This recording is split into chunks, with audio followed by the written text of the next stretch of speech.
finished up quickly as he stopped for no gain. Second down. Well done to sniff that out defensively. He had it diagnosed pretty quickly.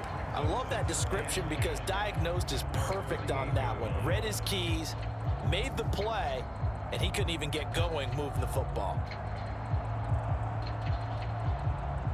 Officially nothing on that last run. They'll try again, 2nd and 10. Fields now to throw.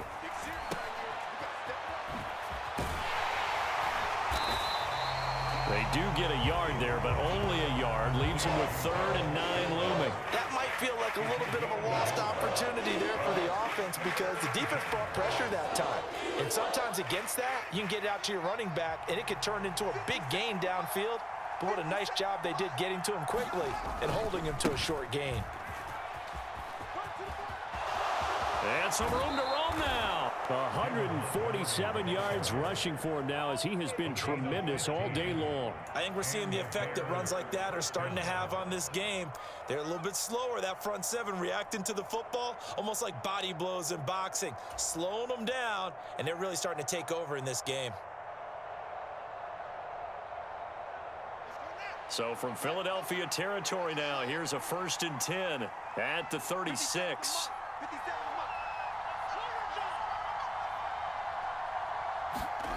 Play action.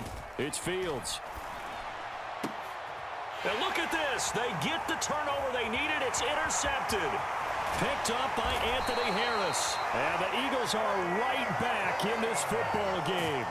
A critical error there in a tight game of the 4th. All you talk about is taking care of the football, and especially with a lead here in the 4th quarter, turning it over, now the door is open for the opposition. Just in general, when you're passing in the 4th quarter with a lead, no matter at what point, you got to be super careful. Got to be careful, and sometimes you can be so careful that you end up running yourself into an error. Here's a throw out wide, complete to his running back right side. And he'll be taken down across the 50 at the 45 in enemy territory. Right off the bat, it's a 1st down to start the drive, 12 yards. Well, they've certainly had their share of troubles running the football in this one, but this play is almost an extension of the running game right here. They set up the screen, let him work out in space on the perimeter, and he turns it into a big pickup.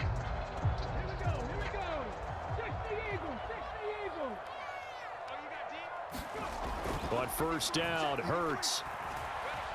Dancing to his left. And this will be incomplete. Physical play on the football there, and it's 2nd down. And next time, Brandon, I think you might want to consider running it because those defensive backs, they were plastered to the receivers, and they weren't letting up as that play went on.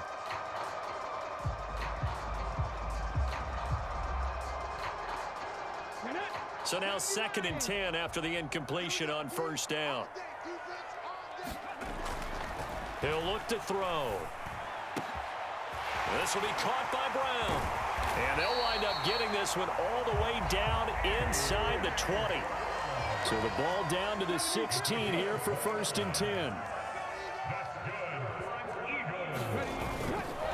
They'll run with Sanders up the middle. And they get to him quickly here as he stopped right around the 13. Give him 3 on 1st down. It'll set up a 2nd and 7. Just not a whole lot of room to operate there on that carry. No, not at all. They did a really nice job staying in their proper places and not allowing any lanes to open up.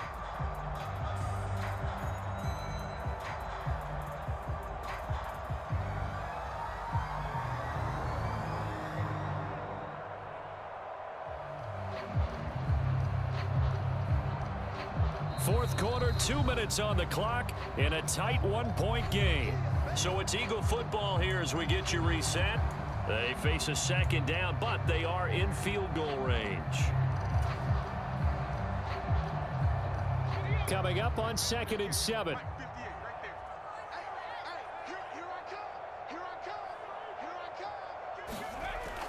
They'll set up a throw. Firing quickly here, and that's complete. And the Eagles are going to have a 1st and goal coming up as the tackle made at the 3-yard line. And they picked up a little bit of yardage there, and now, in this situation, should be in no hurry to run a play really fast. Let the clock wind down.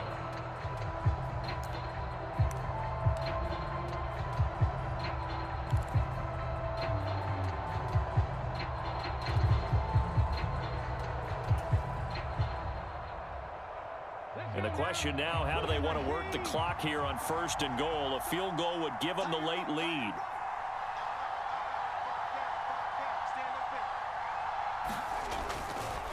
They'll run with Sanders. It's a gain of a yard, and it'll set up 2nd and goal. I know a lot of people won't like the draw called in that situation, but every now and then that pops big. In this case, it didn't happen.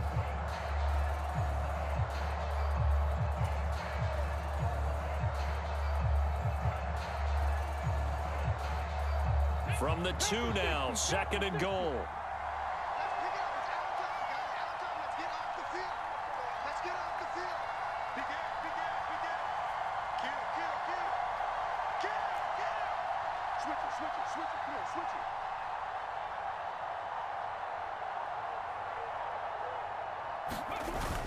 Look at this, a tight end carry. He takes it across for the touchdown, and they've taken the lead late in the final minute of the 4th.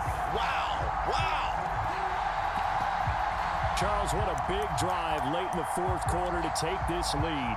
And normally you're really excited if your offense has the ball late in the game. But I think this crew is really excited to have their defense go back out there because they haven't surrendered a point in the 4th quarter yet. They've helped make this comeback possible with their defensive play. Now they get a chance to finish this game off. And he is not going to make it. So they won't be able to move this lead up to a touchdown as it'll remain a 5-point ball game.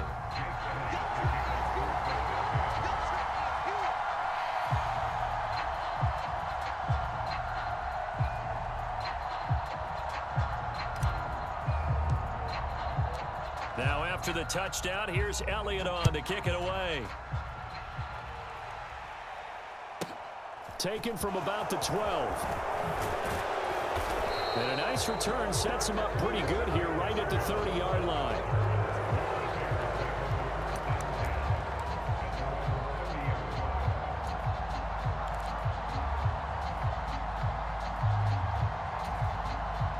At the line, prepping for their next drive, the Bears offense. As this offense takes the field against CD, remember last drive they were moving the football, but then they threw that costly interception, so we'll see if they can right the ship here on this drive. And doesn't that just sum up football? We see it all the time, don't we? The defense goes from losing. And his pass is intercepted for the 4th time today. Darius Slay with a pick. And they'll take over inside the 45 at the 44-yard line.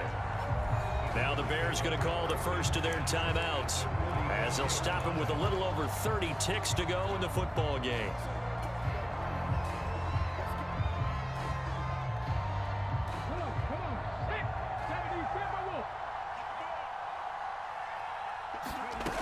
On 1st and 10, it's Hurts rolling to his right. He'll get just a yard on the scramble. It's 2nd down. I like his thought process and his ability to move and get downfield. But what I didn't like was the final decision, to go out of bounds. They want to keep the clock moving. Instead, they give the defense an extra timeout. And he can't get a throw away. He's taken down. Now a 2nd timeout called for by the defense, as the clock will stop with an even 20 seconds left to go. Defensive end gets in there that time. They were in a 4-3. What's the responsibility of the ends versus the tackles there, Charles? Well, most of the time when you talk about the ends, they're your pass rushers. They're the guys that you turn loose to try and get to the guy who's going to throw the football. The tackles, usually more of the run-stuffing variety. But the way this game is advanced, you're wanting a little bit of everything out of all of your guys. But let's just go ahead and break it down, make it simple. The guy who's the right defensive end versus a right-handed quarterback, that's the blind side. He's going after the quarterback. He's going to put him on the ground.